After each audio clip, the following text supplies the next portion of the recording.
Hey everybody, Ben here from DMC Films and Cinderblock Studios, and for this video I decided to do something a little bit different. We're outside, out of the studio, it's a very nice day. I'm out here with the dog. Say hi, dog. And yeah, so I decided I want to make this video, it's a little more vloggy than a lot of my normal stuff, but I thought this was going to be a really important time to talk a bit about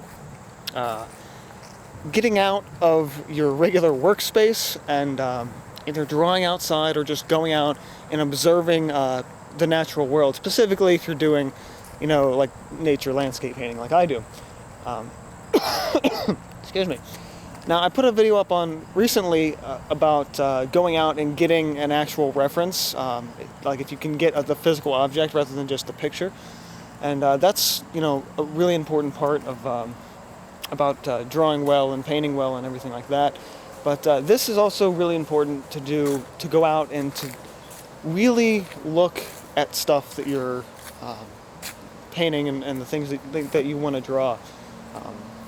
Because it's important to experience the world, not just try and sit behind your computer screen and hide in front of it, hide and look at it from a distance. It's important to go out and see it a lot more. Dog's already having fun. So I'm going to go ahead and get down to a bit of a spot where I can talk a little bit better, and yeah. Alright, so I've reached a point where this particular section of my backyard, it means a lot to me for a lot of different reasons. I spent a lot of time down here in high school just building stuff out of fallen branches and just sitting and enjoying like my afternoons basically.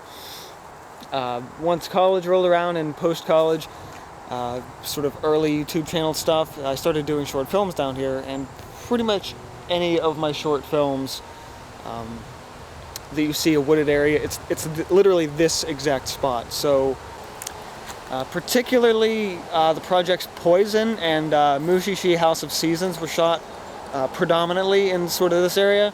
So in those in particular, I kind of think back to those a lot. So the real reason why I came down here today, though, is to really talk about textural things.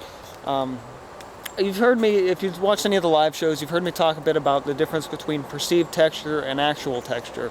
Basically the idea of, are you drawing something to look like it's a certain material, or does it actually have a texture to it?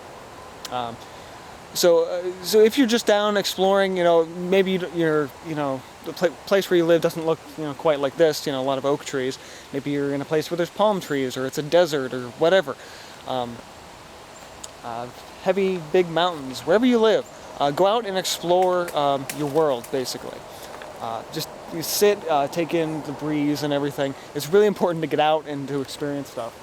In particular, if you note my recent acrylic paintings, I would say in the past year or so, I've been using this stuff by Golden called light molding paste when I do rocks and trees. Okay, not as often trees, but mostly rocks, because it gives it this really sort of crazy texture that's very, very similar to the texture of a thick oak tree. It's this thick bark, a lot of different like little valleys and sections in it. So when you're observing things outside, you want to sort of take note of that. You're breaking down shapes. So these are a lot. You're playing with vertical lines, but they're not just all straight vertical.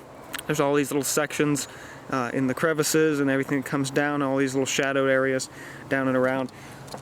So there's really a lot more to just looking at your environment and observing your environment than just saying, oh yeah, it's a thing and it's a straight line. You're really trying to break down the shapes and the textures and everything. Even when you're looking out, I'm just going to turn this around a minute.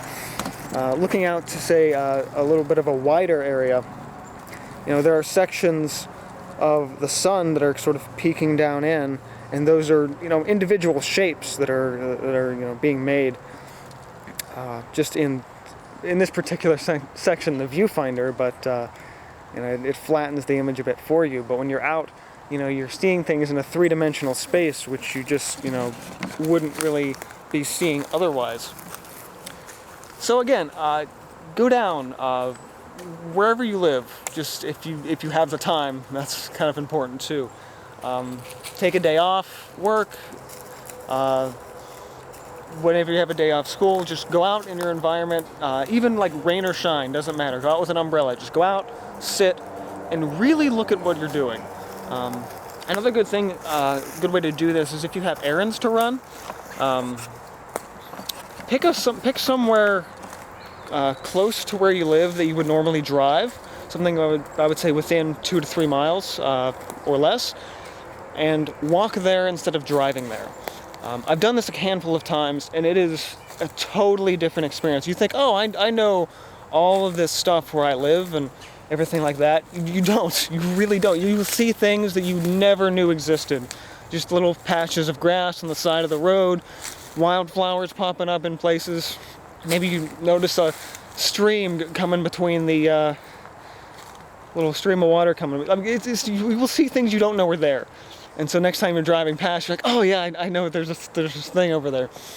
So again, really fun stuff. Go out, explore your environment, and for more videos like this, and for more in-studio videos, you subscribe to the DMC Films Cinderblock Studios channel here on YouTube.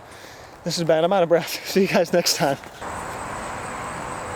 As you can see, 3 little different segments, plus the edges are a little bit jaggedy. And yeah, you could probably, get this on, get an image of this online, but this is going to help us out a lot more.